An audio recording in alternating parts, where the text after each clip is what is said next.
Good day mga minamahal na mga estudyante and welcome to the second part of our lesson. Of course, it's about Rizal's family and the childhood years in Calamba. So ano kayang pamilya ni Rizal na meron siya, okay? So this picture, okay? The picture that you can see right now is the famous Power Rangers. Okay? Nung panahon ko, Power Rangers ang aming mga ginagaya, di ba? Magkakarakarate ka dyan, okay? You're going to do some stunts. Um, Favorite pastime, you're just going to fight, karate, Power Ranger, shouting the name, a Power Ranger Red, things like that. So those are the things that we usually do during the time just to play. And of course, the reason why I'm sharing this to you because childhood is very important. Okay, it holds a lot of memories to us or for us, and whenever we think of our childhood, it's like the good old days. The good old days. Walang problema, walang stress. All you think is just play, pagpawisan ka, play with your friends, things like that. So, we might wonder how, according to psychology, the foundation years of a child is actually 1 to 7 years old. So, mahalaga na hindi iwanan ng parents ang bata sa age na yun. Otherwise, ibang influence ang papasok sa bata.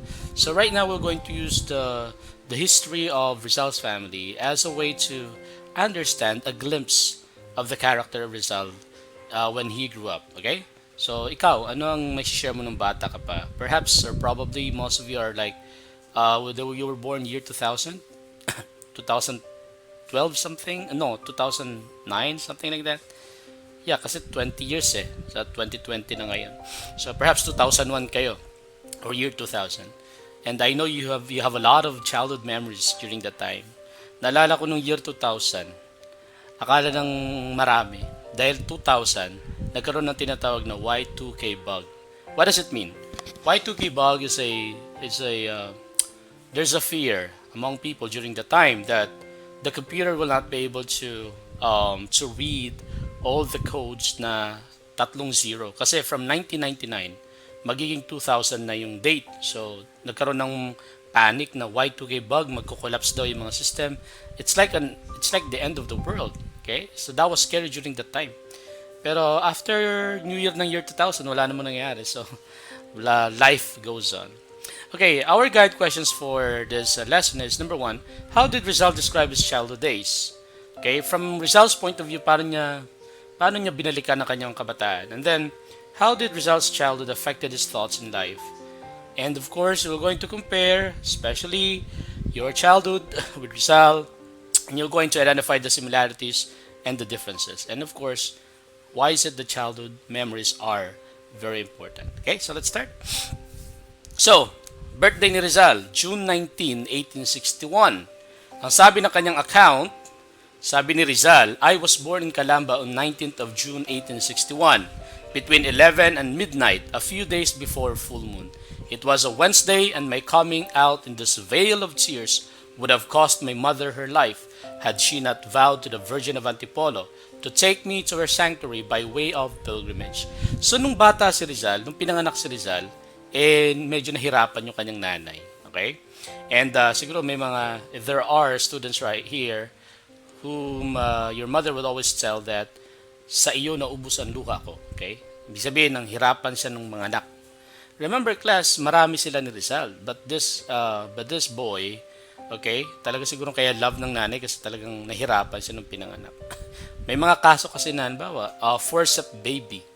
Yung forceps baby, yung ginagamitan ng forceps, parang clip para makuha yung baby, okay, from the womb. Another thing, of course, is yung mga 7 months, yung mga kulang sa buwan, okay? Yung mga ganun. Ako, 7 months to ako. So, mahirap na mga kaso yun. So, si Rizal would cherish this day, June 19, 1861, because that was his birthday. And then he was baptized on June 22 in a Catholic faith by Father Rufino Colantes. And syempre may ninong siya. Okay? So, pare ang ninong ni Rizal. So kayo, you have your godfather, right? Panahon na, malapit na December, panahon na para maningil ng aginaldo. Okay? And his name, Jose, okay, was inspired by his mother's devotion to San Jose. So, that's the story behind the name Jose Rizal. It was Catholic inspired. And of course, because his mom was a devout Catholic. So uso naman yun sa mga Catholic people na they're going to name their children after the saints na kanila mga patron. Okay? Like me, Joseph. And malaki ang ulo ni Rizal nung bata siya. Hindi natin na baka hapar. Hindi naman yung hydrocephalus, okay? So sabi ng baptizing priest, take good care of this child for someday he will become a great man. Well, lahat naman siguro na nagpapabinyag, sinasabihan ni father ng ganyan. Because that's an encouragement. You know what? We always have hopes. Whenever we see babies being baptized or whenever we see babies being like binibinyagan, of course, we should put our hope on the child that he or she will grow up to be a good person. Yun naman talaga yung pangarap. To become a great person means maging maayos ka. And Rizal's family, tingnan natin yung profile ng pamilya ni Rizal. So, ang kanyang daddy ay si Francisco Ingracio Rizal Mercado y Alejandro. Ang kanyang nanay si Teodora Morales Alonzo Rialonda y Quintos. And he is the 7th of the 11 children. So, bakit marami sila? Kasi again, farming and business family si Rizal. Doon siya galing. Mga farmers sila, at the same time mga merchant. Kaya nga, merkado. Merkado means market. Even sa Bisaya, pag sinabing merkado, pupunta ako sa merkado. I'm going to the market. Pupunta ako sa merkado. Okay? And Rizal means the second grain. So it's true that Rizal was the only member of the family who adopted the surname Rizal because of political reason. Didiscuss natin yan later on. But right now, merkado means market. It denotes their livelihood, their farmers, their business people. That is why during the time, kapag farmer ka, dapat marami kang anak. Number one, that is a sign of affluence, or that is a sign of that you are rich. You're capable of feeding a big family. Number two, of course, you'll be getting your laborers from your own offspring. Alam mo, kumuha ka pa ng mga tao para bayaran mo, magtrabaho para sa'yo. Why not form your own labor? So that is the reason, one of the reasons why, or several reasons why, they have the farmers tend to have many children, even until now, sa mga probinsya. Okay? So pang 7th siya of the 11 children. And let's have the complete name of Rizal. Jose Portasio Rizal Mercado y Alonso Rialonda. No need to memorize that, okay? He was born June 19, 1861. He died December 30, 1896 at the age of 35. Ang nickname niya ay si Pepe, okay? And his hometown is Calamba, Laguna. So ngayon ang Laguna is a progressive municipality. And Calamba, I guess. And maganda yung Laguna. It's a suburban. Maraming mga na-convert na land dyan na ginawang subdivision. Kasi malapit sa Manila, it's quite comfortable for you to just, if you have your own car, travel ka lang weekend, and then maayos naman ng klima. Okay?